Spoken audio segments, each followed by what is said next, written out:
Hey, thanks so much for finding the video. Do us a favor. If you haven't done so yet, please subscribe. And be sure to leave your comment. We love to interact. Enjoy the video.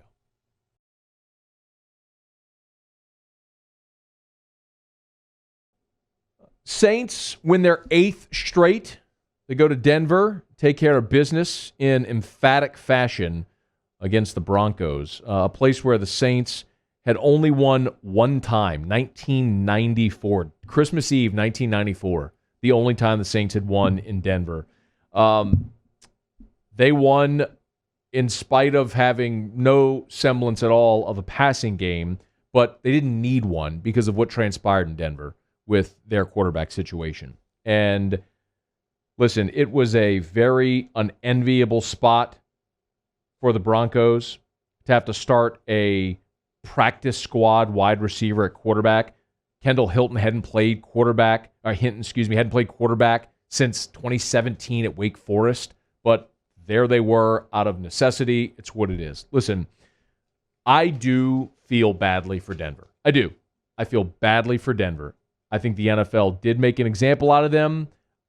I think that game could have been postponed a day or two, and that game could have been played with a quarterback playing quarterback for Denver. I do feel badly for him. And it just doesn't matter. Y'all know how I feel about this NFL COVID lunacy. The NFL screwed the Broncos, but one thing that anyone who has watched the NFL for any length of time knows unequivocally is you never apologize for a win in the NFL. It is hard to win in the NFL, where everyone is a professional. The margin between victory and defeat is so slim. When you find a way to win a football game in the NFL, you never make an apology for it. They all count the same. It's on to the next. So for me, I keep looking big picture. Ever since the season started, Drew Brees, Cam Jordan, they've all said it. It's Super Bowl or bust. We know that's the goal for this team. That is the aim. The aim is win the Super Bowl. So how do you do that? Well, you got to have Drew Brees. They're not winning a Super Bowl with Taysom Hill or Jameis Winston or any of them. The only way this team is winning a Super Bowl is if Drew Brees comes back at quarterback and is competent. So you've got to find a way to just keep stacking wins on top of wins until Drew Brees comes back. And it happened at a very favorable part in your schedule where you're playing a bunch of teams with losing records. Atlanta has a losing record. The only team you play the rest of the way with a winning record is Kansas City. And my assumption is that's Drew Brees' circled date. He would have missed 4 games, get back in time for KC. He could miss this week against Atlanta. He can miss next week against Philly. You should win those games. You're going to be favored. Just find a way to keep stacking wins so you can be the number 1 seed, so you can get a bye, so you can put yourself with home field, a bye, and the best opportunity possible to go on a run when Drew Brees is back to make it to the Super Bowl, win, and send him riding off into the sunset, a champion for the second time. Like, that's the big picture. So I don't care how it looked yesterday. I don't care that Taysom Hill threw for a 43.2 passer rating. I don't care that he threw for 78 yards, no touchdowns, and a pick. I don't care, because the only thing I care about is the final score. And the Saints won a game in the NFL, and they stockpile their 8th consecutive win, and they're still the 1 seed in the NFC, and that's all I really care about today. I know people today are tuning in expecting to hear me say I told you so, to point the finger and laugh about the day Taysom Hill had. I'm not going to do that, because the same reason when I sat here a week ago when Hill had a nice second half and said, I'm not wrong about Taysom Hill, I'm not telling you today that I'm right about Taysom Hill. One game, one way or the other, isn't going to prove or disprove that. That's not the point. The point is this team, for the same reason that no one should have been taking a victory lap last week, you should never draw a long-term conclusion over a very small sample size, a game one way or the other. All that I care about is 8 straight wins. Tampa Bay lost yesterday as well, which means the Saints are now 2 wins away. 2 wins away from claiming your 4th consecutive division title. That's never happened. 2 wins away from claiming your 4th consecutive division title, punching your ticket to the playoffs, and you remain in line for the number 1 seed. So keep winning no matter how it looks.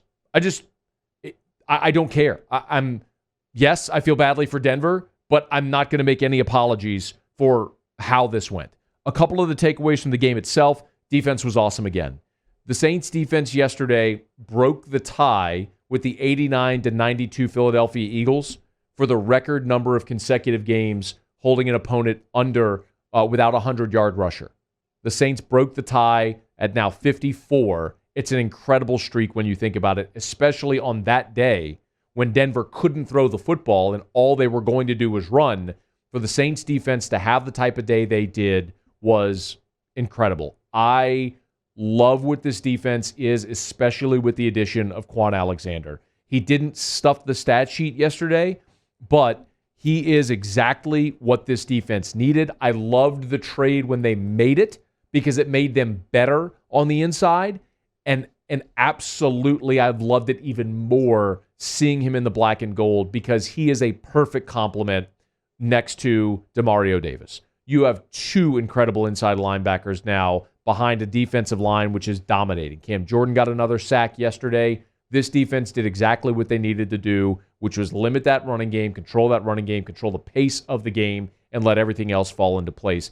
2 interceptions. They dropped a couple of more, but Chauncey Gardner-Johnson had one. Janoris Jenkins had one. It was essentially a defensive, like a boxer that was with a defensive game plan, where you were just keeping him at arm's length. You knew that they couldn't throw a haymaker, and so all you had to do was just keep touching him. Just keep touching him, keep him at length, and that's what the Saints defense did. They were awesome. I was also so impressed by the offensive line. Now, they did give up 3 sacks, but if we're being honest with each other, and Schlereth and Adam Amin mentioned this on the broadcast, those sacks were on Taysom Hill. They pretty clearly illustrated where receivers were open and Taysom was a little indecisive and ate a few sacks. Maybe that was a situation where you're just trying not to get yourself beat, don't go make a mistake, force a ball, whatever. Maybe it was just he's slow to read these things because he's getting timing, whatever. I don't put those sacks on the offensive line.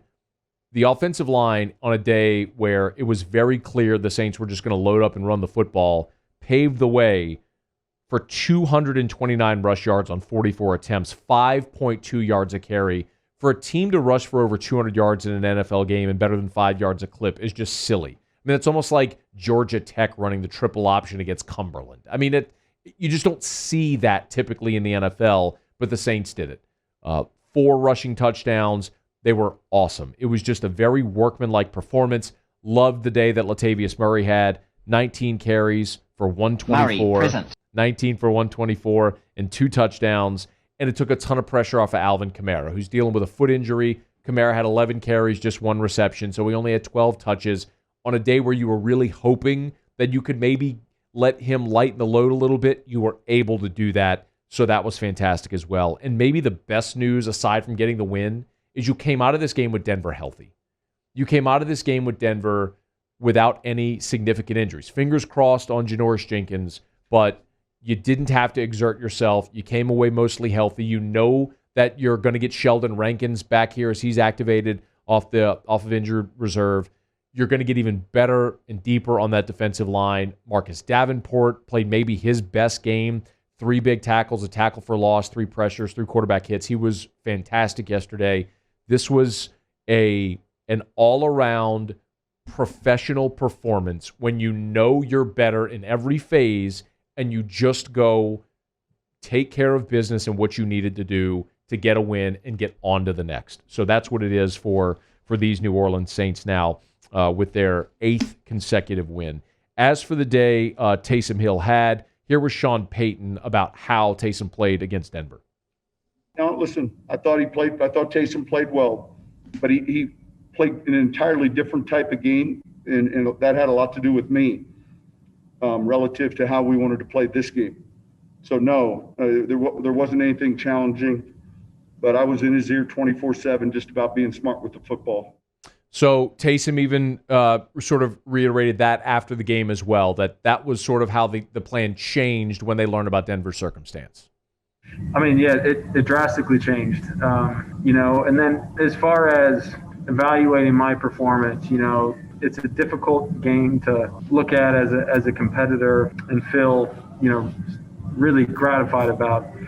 At the end of the day, through my conversations with Coach, I felt like my responsibility was get us in and out of the huddle, make sure we're lined up properly, make sure we were targeting everything correctly. And overall, I was happy with the way that I was able to manage the game plan. And look, at the end of the day, it's hard to win in this league. It's hard to win 9 games this early. So overall, a win's a win, and we'll take it any way we can get it. We got a few looks, and at the end of the days, I mean, you can tell Taysom Hill is right there alongside Drew Brees and Sean Payton every single day. Saints make it 8 in a row. They're 9-2, 2 wins away from winning the division, still atop the NFC. They are in a great spot these next 2 weeks, very winnable games on the road at Atlanta and on the road at Philly. Take care of business. Hope you get Drew Brees back in time for KC. See if you can make a run. Hey, thanks so much for watching. Please leave your comments. I love to interact. And be sure to hit the red subscribe button below.